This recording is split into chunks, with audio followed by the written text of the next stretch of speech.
ću pročitati večeras, zove se Nadomak, posebno mi je draga. Ne brini, evo me, kopno je već blizu.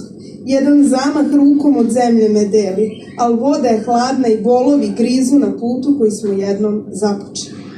Ako budeš čuo u daljini stenu, kada u ledenu vodu se strovali, ne bacaj se sam u morsku penu i ne čekaj me na obali. Ne brini, evo me, za koji tren stižem, ne gledaj u modra lica nad hladnoćom i ne slušaj slutnju koja po dnu gniže, ona nije to što nazivaš samoćom. Ako te zapljusne talas očajanja ili lažna nada s tobom se našali, ti ne slušaj svoje osjećanja i ne čekaj me na obali. A kada u moru spaziš pramen krvi i suze se crne razliju po tami, putevima tuge koja kamen mrvi, seti se, oduvek morali smo sami da prođemo smelo i najteže bitke.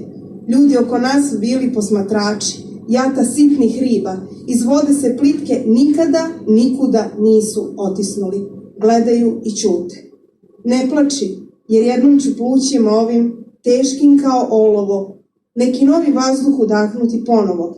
Ne čekaj me na obali, sustići ću te. Bravo, Tanja.